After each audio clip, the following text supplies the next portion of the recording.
Hey guys, it's Sarah. Welcome back to my channel. If you're new here, then please make sure to subscribe so you can join our awesome little family. So guys, I thought that it would be really fun if I did like a little get ready with me / a story time about my DKA experiences.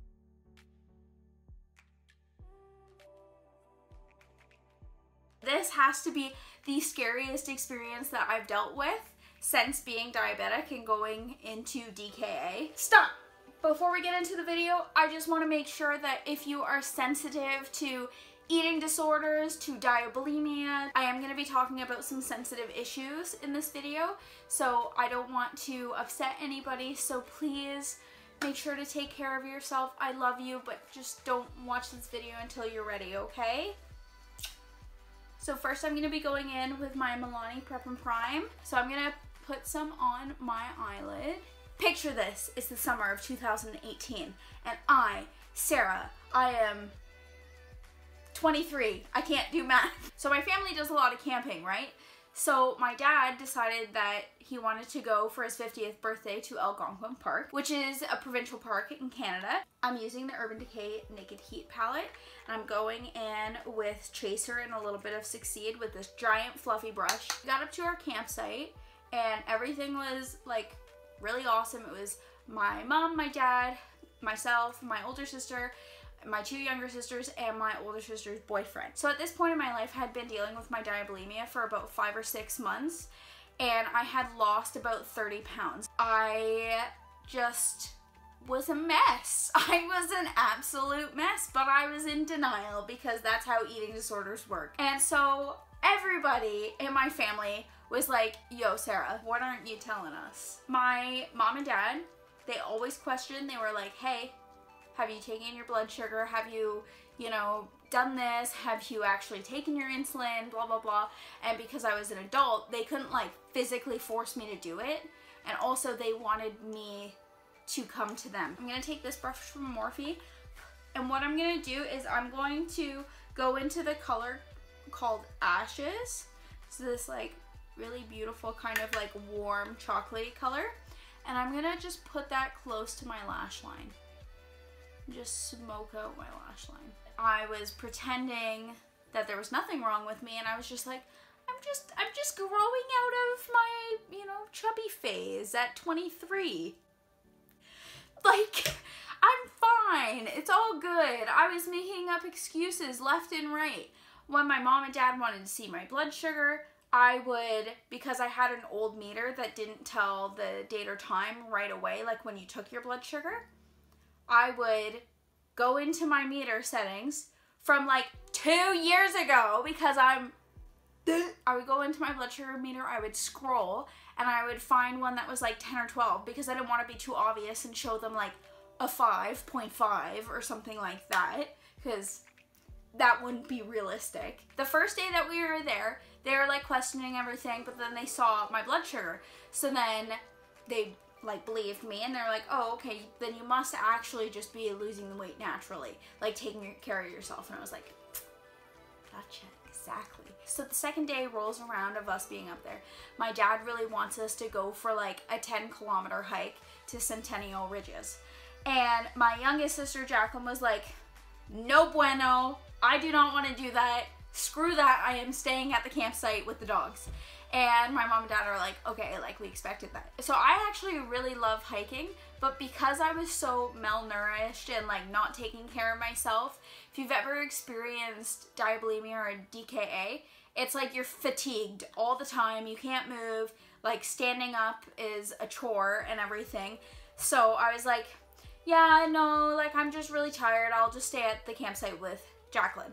And my mom and dad are like, oh, okay, sounds good. So they went off. Jack and I are just staying at the campsite. Another thing that was happening was I was binge eating too. I decided to eat like oatmeal, 2 bags of ramen, because I was just so hungry. Jacqueline didn't really say much because she knew that everybody was on my case about my weight for that entire like year basically. And so her and I just hung out. And then I went into the tent and I slept for a really long time. I think I slept until my parents came back. and I just constantly wanted to sleep. And at this point, I still felt like normal, like the way, like my normal at that time, which was just like fatigued constantly and didn't seem anything different to me. So my dad, because it was his birthday, he was like, you know what?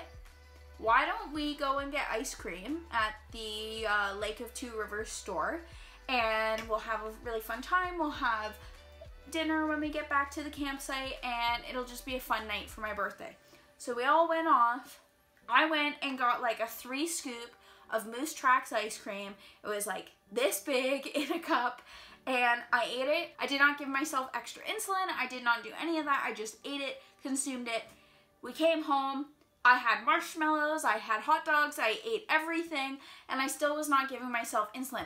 Oh, and also, by the way, I wasn't giving myself fast-acting insulin, but also at the same time, I hadn't been using my Levemir for probably 3 months. So I, at most, got like 15 units of insulin a day. At most. On like good days, I would get that.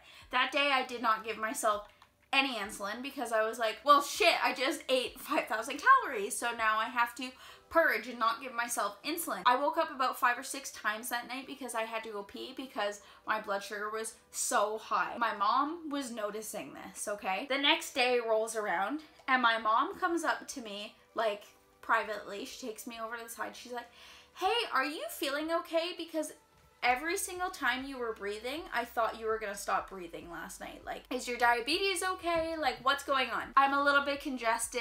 I have like a little bit of a cold. That's why I didn't go hiking yesterday. I just like was feeling kind of fatigued and not up to it. So I'm sorry to scare you with like my weird death-like breathing that was going on last night. And my mom's just like, sure, Jan. She totally 100% did not believe me. And I'm gonna go in with a little bit of cayenne, and I just want to feather out the edges. I sat down at the campfire after I had this talk with my mom. While my mom's making the coffee, I feel so loopy and just totally spacey and out of it. And I was like, hey mom, I'm gonna go to the bathroom, I'll be right back. Because I kind of felt like I needed to throw up. But I didn't say that to my mom because I didn't want to freak her out. I get into the bathroom and I look at myself. I had never, up until that point when I looked into the mirror, looked at myself and was like, oh my god, you look sick. But I looked so sick in the mirror. I was pale, my lips were purple, they were like shriveled in. I know I don't have like big lips, but they were even smaller because they were just so dehydrated. The skin on my face was like tightened around my bones. It was just like not a pretty thing. And I also had like this gray kind of complexion. And so I'm like, okay, I think I actually am really sick right now. Which like I had been sick for a really long time, but this was a little bit different. So I'm sitting on the toilet trying to force myself to take a poo because I was like, I haven't pooped in 4 days, which was not normal for me. I was convinced at this point that I was gonna have a heart attack and die. So I'm on the toilet and I decide, I'm like, okay, I'm gonna get up, like I'm not, obviously not pooping, I'm not throwing up, I'm gonna walk back to the campsite. I open the door, I take 3 steps, and I'm like, okay, you know what, I'm just gonna sit down for a minute because like, I'm just like really tired right now. It's fine, like those 3 steps, that took a lot of energy out of me. And my dad, he comes walking up the ramp. I'm like sitting there, just chilling, spaced out. My dad, he comes up, he's like, Sarah, are you okay? And I'm like, yeah, Dad, I'm just chilling right now. It's all good. Don't worry. He's like, okay, well, are you sure you're okay? Why are you sitting on the floor? Mom said that you went to the bathroom like 45 minutes ago. And I went, no, I went 5 minutes ago. I'm just like taking a break, enjoying the scenery around the bathroom. But my dad, he picks me up, which I almost collapsed into his arms. I probably did. Walked down the ramp, and I was like, Dad, I'm gonna be sick. And he's like, what? And I just threw up. I threw up at least 5 times that I can remember on my way back to our campsite, on other people's campsites. And so there's people on their campsites, and they're watching me like throw up on their campsites, probably thinking I'm just like drunk as fuck or like hungover and everything. So now I'm going back in with my Milani Prime Perfection. So it's hot at the campsite. And I'm in a full sweater, full sweatpants, and I am just freezing cold. I am absolutely freezing cold. My hands were icicles, basically. The tip of my nose was freezing cold. My lips were purple. I was just so cold because my blood circulation was terrible because I was so sick. And at this point, I am not thinking rationally. My blood sugar, I don't know how high it was, okay? And at this point, my dad's like, Sarah, you need to sit down. He gets me into a chair, and he's like, I need to test your blood sugar. And I was like, no, Dad, it's fine. Like, it's good. Like, I just am tired. And he's like, Sarah, I am testing your blood sugar. So my dad takes my insulin, and he gives me insulin, and he's like, okay, you need to sit in the chair. Everybody, we're leaving camp. We're packing up right now. And everybody got up, got all of their stuff together. They're like packing away, and I'm just sitting in the chair, then going over to the tree to throw up. Sitting in the chair, then going over to the tree to throw up. So now I'm going in with my Tarte Rainforest of the Sea foundation, and I'm going to be using my Morphe Beauty sponge. So they're just like taking care of me, ripping down camp, constantly checking my blood sugar. My family was terrified because I wasn't being truthful with them. And even up until like we got home, I lied. I lied from when my diabulimia started until Halloween, basically, of the same year of 2018 about my diabulimia. So even when I was so sick at this camping trip and experiencing DKA, I refused to go to the hospital. I refused to get any help. I refused that I even had a problem. And my family's like, Sarah, like, you're literally killing yourself right now. And I'm like, no, I'm not. My mom and dad, my sisters were like, okay, you're actually being dumb. You're being dumb right now. That's the thing. I wasn't being rational when I was experiencing this. So they get the camp all like packed up. They get me into the car. My dad puts me into the front seat. My mom squishes into the back seat with my two younger sisters. And I basically just sat in the front seat, and every time that I needed to like throw up, my dad would just pull over. And I threw up I don't know how many times. So now I'm going to go in with the Essence Loose Setting Powder in the banana shade. I'm going to take this side, like the chiseled side. The chiseled side. I don't know if that's actually what it's called. And I'm going to press it into the powder. And I'm going to bake my face because it's Thanksgiving and I want to be baked like a turkey. I don't even know what I'm saying right now. I'm so sorry. I'm sitting in the car with like pillows and blankets all around me. They basically made me a bed in the front seat of the car next to my dad. So at this point, I felt like I could eat something because remember, I still haven't eaten and I've thrown up like 85,000 million times at this point in the day. So I checked my blood sugar, which I actually did. And my blood sugar was around 24, which is still really high. So I had an apple, and that was a terrible idea. And I've thrown up so many times. There's no vomit coming out. I'm just dry heaving. So now I'm going back in with a little bit of Ashes in the Naked Heat palette. I'm just going to do my lower lash line. I'm going to take a little bit of cayenne, and I'm going to put it on my lower lash line, but starting in the middle.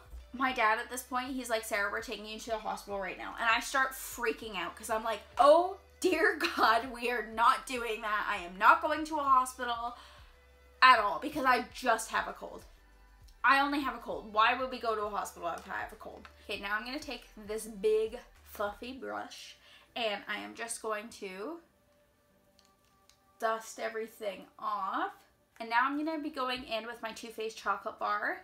And I'm going in with Chocolate Soleil. And I'm going to dust off the excess. And do a little bit of contouring. We're driving. And my family decides to have like a serious conversation with me. Which now I'm grateful for. But at the time, I was so angry at them because my entire life, I had always been like the chubby kid, the chubby girl. From when I was like little, remember always thinking that I was fat. And, you know, always constantly putting that on me. And they weren't doing that, but I was, and people at school were. And so I was so mad at them because I was like, how dare they talk to me about this? Because I am finally losing weight and I am finally getting healthy. They're now concerned that I am too skinny. Like, I just couldn't wrap my brain around it. And so everything that they said, I just agreed to. I was like, yeah, I'm gonna take better care of myself, blah, blah, blah. Yeah, I get it. And my mom and dad are like, okay, you better, because next time this happens, we're gonna be taking you to the hospital. Because mind you, at this time, my blood sugar was now around 9, and I was feeling better. My skin wasn't as like tight on my face, and I just was getting better. So if you've ever had DKA, you know that like it takes a while for it to get out of your body truly. So even though my blood sugar was lower and like I seemed to be steady, I still had to get all of those toxins out of my body. So now I'm going to be going in with my Milani Luminoso blush, which is like one of my favorite blushes ever. And dust off the excess as always. So we're still driving home, and I have had like 4 water bottles at this point because I'm super dehydrated. My mind just keeps thinking like really awful thoughts about myself because I was ashamed that I was doing that to myself. I knew full well that I was in DKA, but I don't know how to explain it. It's just, I could convince myself of anything. I could convince myself that I was totally happy and healthy and that I was losing weight properly and everything like that. Even though logically I knew, I was like, hey, you need to take your insulin. Hey, you need to do this. Hey, you need to do that. But I felt so out of control in my life that I just was having so many different emotions, and I just felt numb. So I'm gonna go in with the Becca Champagne Pop. My nose, yes. My lips, absolutely. Next product I'm gonna use is the Essence I Love Extreme mascara. It's waterproof. It's got this like big brush on it. And I'm just gonna do my eyelashes really quick. The ending of that camping trip just left me really, really disappointed with myself and angry and a lot of other emotions and kind of empty at the same time because I was so ashamed of what I had done. That is my scariest DKA experience because I didn't go to the hospital. I didn't deal with it properly, and I probably could have died. Like, I am so lucky that I didn't die. Like, thinking back to it right now, that's the scariest DKA experience that I've had. I didn't admit that I had a problem. I didn't admit that I had DKA. My parents couldn't physically, like, force me to go into a hospital. You know, I wasn't gonna go. I didn't want help. Please, if you're dealing with something like diabulimia or any other eating disorder or anything like that, please make sure that you get help. Make sure you tell somebody that you trust. It doesn't have to be a parent, it could be a friend, but you need to make sure that there's somebody there for you to support you, because when you're in the thick of it, the way that I was, you will make every excuse in the book, and we all want to help each other. So please make sure to drop all your comments down below, support one another. If you have any crazy DKA experiences, then please let me know down below. Also, if you enjoyed this video, then please make sure to subscribe. Let me know if you like this kind of like makeup, get ready, chit chat kind of thing. I know it's a little bit new on my channel. Please share this video with anybody who you think might be going through something similar or needs to see it. And also make sure to give it a big thumbs up if you liked it, or a thumbs down if you liked it. I don't care. Let me know how you felt about it. And I'll see you guys in my next video. Love you. Bye.